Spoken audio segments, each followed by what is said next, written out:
Hi, welcome to BA Brew. I'm Lisa. I'm Liza. And I'm Jonathan. And we're here today to talk about the double diamond, which is part of design thinking, which is also part of the wider business service design. So if you've not heard of the double diamond before, it's a really useful technique, and it's to allow you to think about a problem or opportunity, and also the solution or possible solution to that problem or opportunity. So we look at divergent and convergent thinking in both the different diamonds. Jonathan, would you mind just giving us a bit of an overview about the divergent and convergent aspects of that? Yeah. So happy to explain divergent and convergent thinking. So the one way to think about it is it's the opposite of linear thinking. So linear thinking is where you have an identified problem or opportunity, and you in a straight line choose the solution. And I think the hope is that solution works and is the right solution. Sometimes it is. It's not always the wrong thing to do in terms of linear thinking. On a certain context, you might use it. But let's have a look at what is divergent thinking then. So we've got to have some prerequisites in order to do divergent thinking. So we need a foundation of trust and collaboration in the team. And ideally, that team will be made up of different types of individuals with different backgrounds, different viewpoints, different levels of experience and expertise. So what we're going to do is we're going to spread our net as wide as possible initially in terms of capturing as many ideas that we can with regard to either the problem or the solution. So we repeat divergent thinking in both the problem and the solution space. And it's about thinking about things differently, being creative, challenging each other's assumptions, reversing assumptions, looking at the data to try and identify what are all the possible angles on either this problem or opportunity to make sure we've not missed anything. So it's quite fun. You've got to be careful you don't spend too long on divergent thinking, because a lot of people get really involved in using techniques like crazy eights and assumption reversal. One of my favorites, and it's my colleague Mike Williams, who's on the pod quite often. He likes to do this thing on divergent thinking where you make the problem worse. You make the problem worse before you then come up with ideas as to how to make it better. And I love using that technique. And my favorite thing, and this again comes from Mike in terms of he shared it with me. You look at the problem or opportunity solution from a different angle, and you could choose a TV, a personality, film character, a politician, or someone from history to look at. Well, let's think about this problem from a different angle. My favorite one to use is Donkey from Shrek. How would Donkey from Shrek consider this problem or solution? What idea would they come up with? And if you compare that to then comparing, right, how would a politician tackle that, or how would a business leader tackle it, you start to get a broader pool of ideas. So that's divergent thinking. Convergent thinking is the complete opposite. And for convergent thinking, you're evaluating the ideas, you're testing feasibility. I'd often be thinking about what's the risks and impacts, costs and benefits of a proposal, and does it align with our culture and our strategy in the organization relative to whatever context that we're using. So there's quite a lot in convergent thinking, but we're evaluating the idea or either the problem or solution, and we're deciding what ways we're going to move forward. Lisa, did that make sense? That was quite a long explanation. Yeah, sure. So you first of all, you sort of, for divergent, you're going outwards, lots of ideas, really widen that net, and then for convergent, you're going back in, sort of trying to narrow that back down again. Okay, no, that's really interesting, really interesting. So you've used it then. You both used it, in fact. So Liza, you've used it quite a few times, I think, in your work. Could you tell us a little bit how have you used it? Have you used it on an individual basis, perhaps as part of a team? I'm just interested to know how it plays out in real life, really. Yeah. And Lisa, we've done it both, like as a silent brainstorming, like individually doing divergent thinking, and then coming back to the group to look at all the ideas and do a proper group and collaborative brainstorming. So it has been effective. Like the double diamond, I guess visually, if you can imagine, it's two diamonds. So that shape itself represents the cyclical nature of design thinking. To Jonathan's point, it's not linear, so it's really iterative, and it's really it opens up. It encourages teams to explore a wide range of possibilities and user needs, and then that's in divergent phase, and then in convergent the focus shifts towards refining and selecting the most promising problems, opportunities, or solutions. And I remember this case study, like real life application of design thinking. Such an amazing example about a kids shampoo company trying to outperform their competition. So who buys the shampoo? Of course, the parents, right? So they focus on features that appeal to them, like organic ingredients or eco-friendly packaging. Now, this is where the double diamond comes in. So this kids shampoo company adopted the framework, and this is what they found. So in the first diamond, what Jonathan has shared, in the discover and define phase, where you identify the problem. So this company, through user research, surveys, interviews, and even observing bath time routines, they discover that the real struggle is actually in the kids themselves. Kids hate taking a bath. So, based on these So true. insights, the company has redefined the problem. Mm. Excellent. No, it's a really good example, And and it's interesting, isn't it? Because I suppose it kind of addresses the aspect that you've got to try and sell it to the parents and the child, haven't you? You've got there's like a two-pronged attack there, haven't you? So, no, Mm. it's a really interesting example. exactly, Lisa. And actually, in Mm. convergent thinking and in the solution phase, their focus shifts to solutions to address the kids' needs. So the shampoo that actually they designed has a fun dispenser shaped like their favorite animal, makes silly, squeaky sounds. So this double diamond really allowed the company to Mhm. test their ideas with real kids, iterate further based on feedback. So really effective tool. Mm. Brilliant. I've not even Mm. thought about the aspects of getting like sort of the users to test to test it using the double diamond. That's a really good way of using it. Yeah. How about yourself, Mm. Jonathan? How have you used it? I mean, obviously you teach about the design thinking and all that, Yeah. all that good stuff. Yeah, and I think I don't know. I think that getting the customer or user involved in testing the prototype is really key, because what it does is it makes sure that you're confident you've got a practical solution or potential solution to the problem or opportunity that you started with, and it's based on research. It's not someone's assumption that this thing's going to work. It's not an assumption that a shampoo bottle in the shape of I don't know, a tiger's going to land well with children. They've actually got feedback from children as to whether or not that solution is viable, feasible, desirable. It's kind of you can then you can move forward with confidence relative to whatever it is that you've put forward as a solution. But back to your question in terms of use, I think there's different levels that you can use the double diamond on.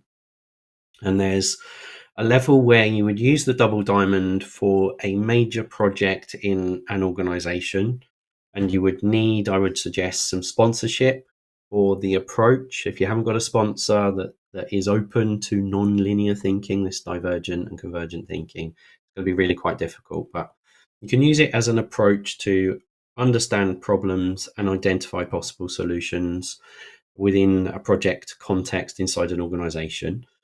And that does work, but is a different way to using it relative to using it on a small level, which I'd suggest we can all do.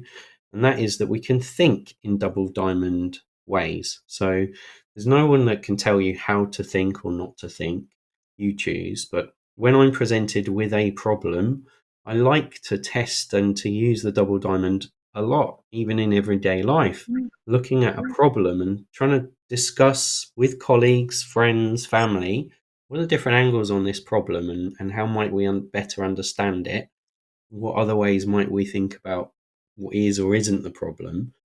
And then thinking about solutions. Let's make sure that we've not just jumped at the first solution. Are there other ways that we could tackle this? And I think you've got to have a relationship of trust and openness, and you don't have to start sharing with your friends the double diamond approach necessarily.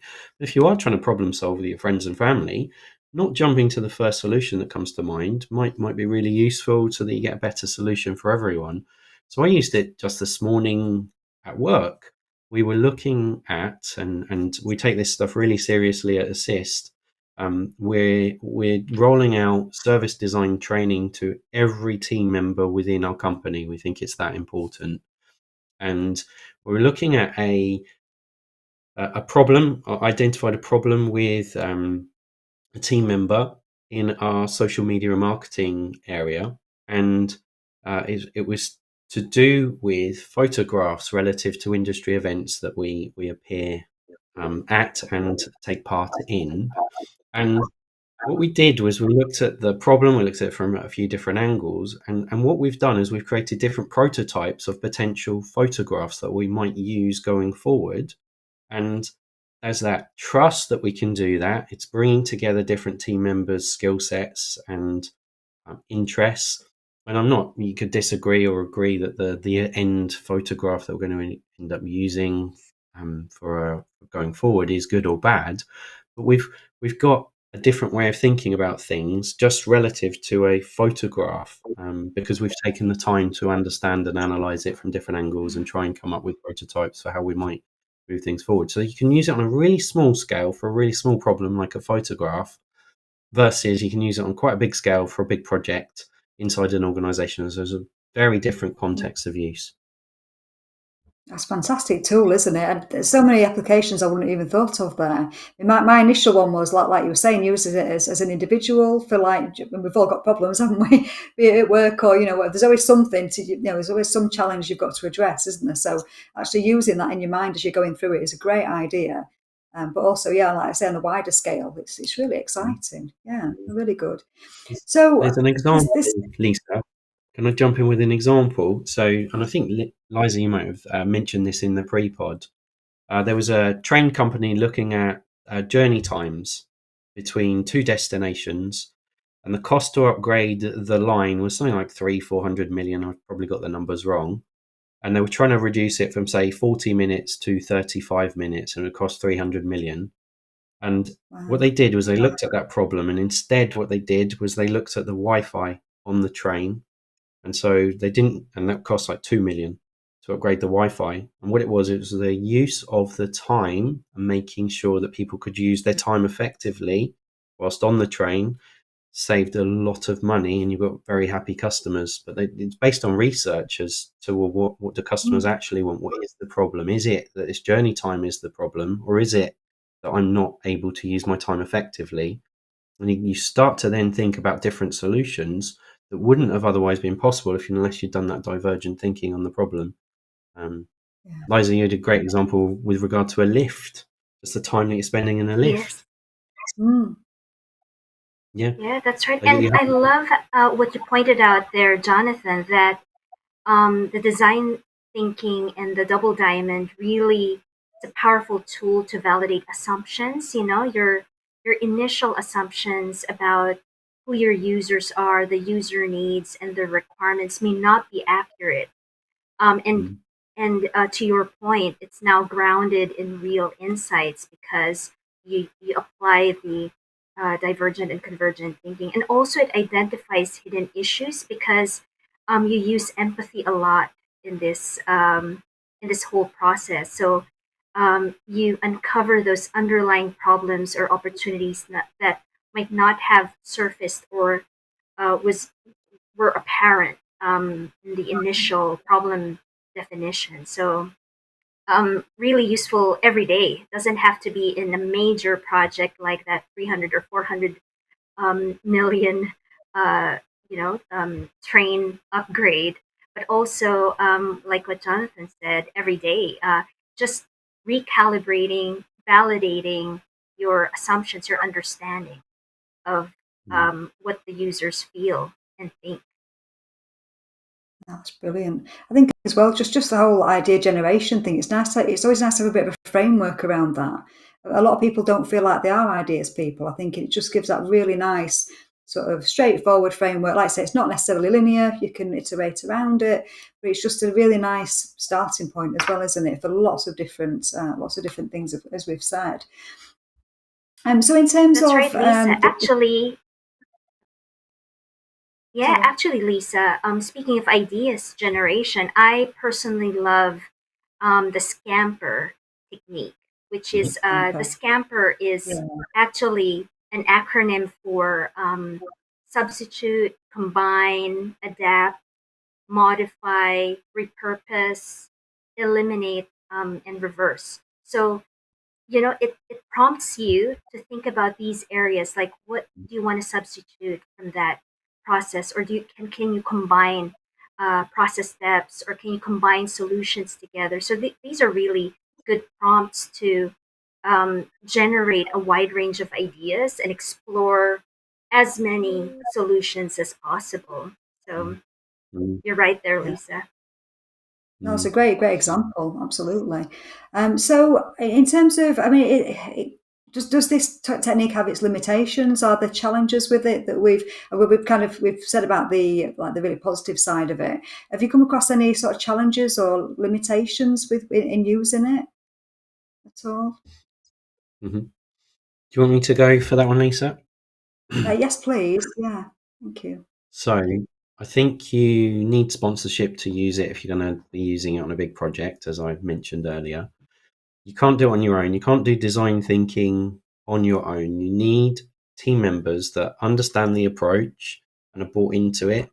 They've got to be open and transparent, willing to have each other's views challenged and their assumptions questioned and tested to look at things from different angles. So if you try to use design thinking in a context where you think you know the answer, I'd suggest that might not be a good appropriate use of design thinking, because what design thinking and the double diamond is going to do in terms of an approach is going to allow you to look at different views of the problem, opportunity, and potential solutions.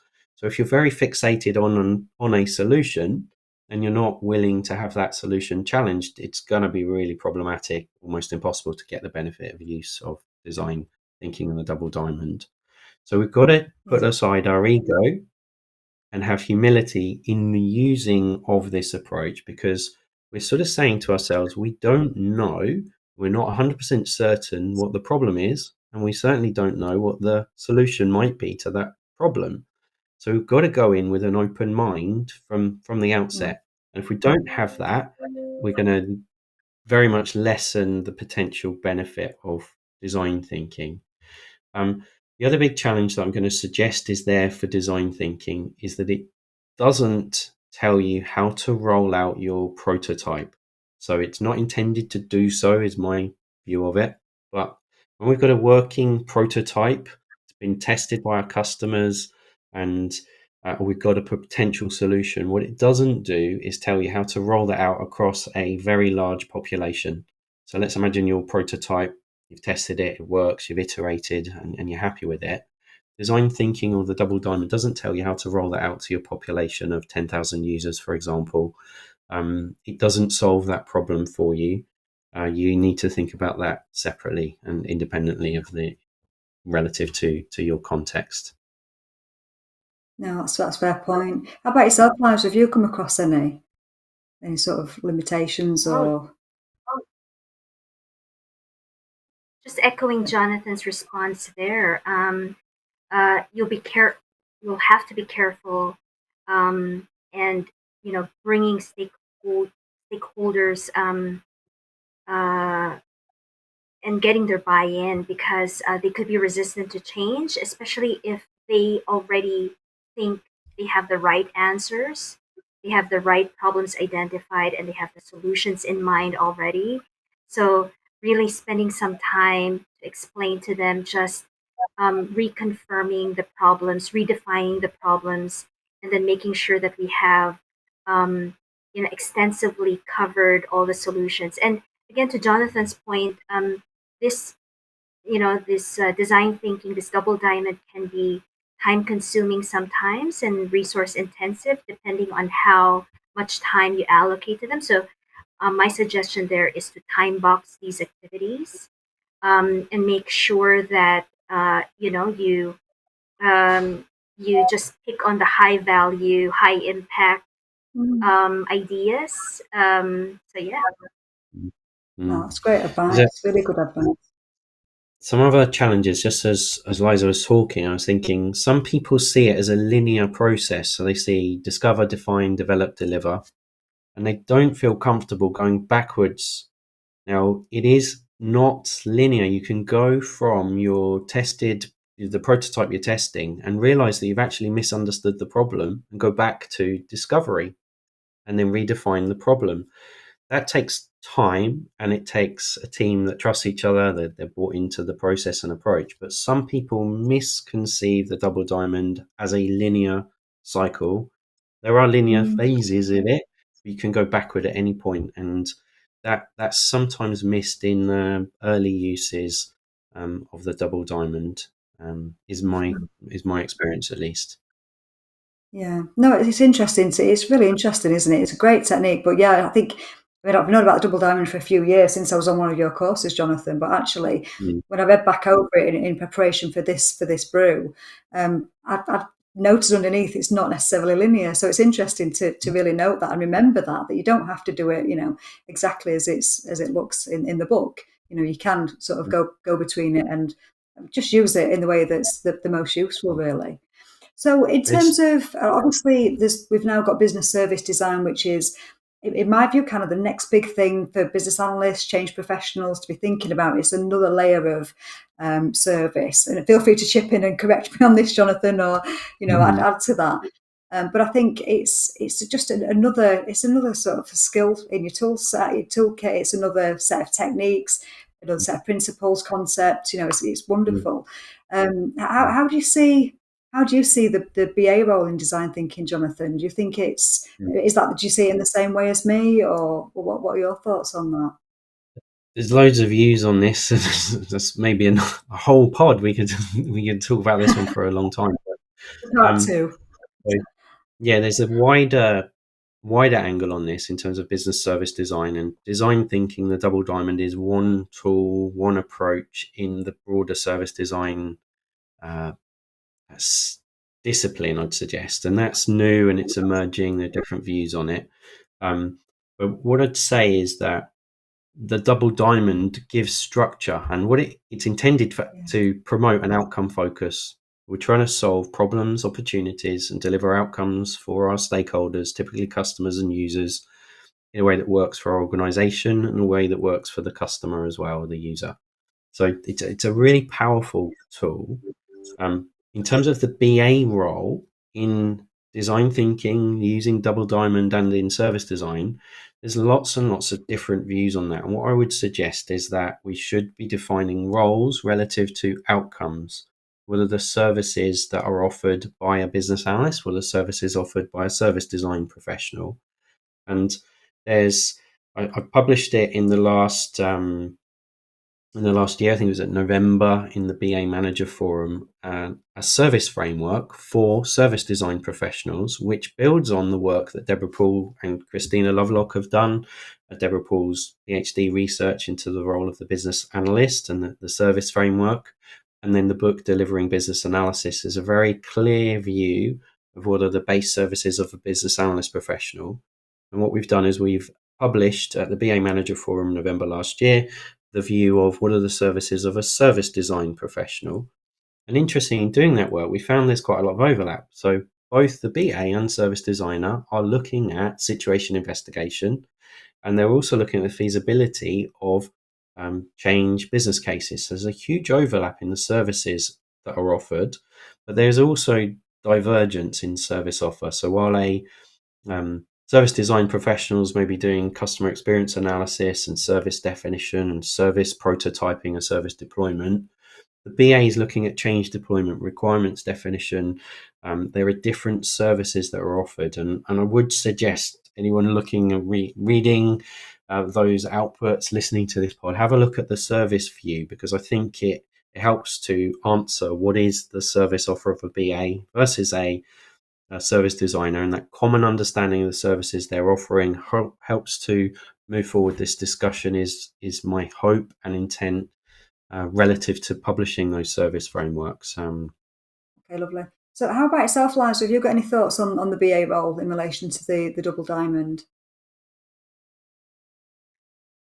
To me, actually, the BAs definitely play a crucial role in this design thinking and applying the double diamond. And it could be a career pathway to become a service designer, or to become like a user design, human centric uh, design pathway. So the BAs definitely play a crucial role in this whole activity. To me, the BAs bridge the gap between stakeholders and the design team, ensuring that the solutions align with the business goals and the user needs, in gathering and analyzing requirements, facilitating communication. They could define the problem clearly.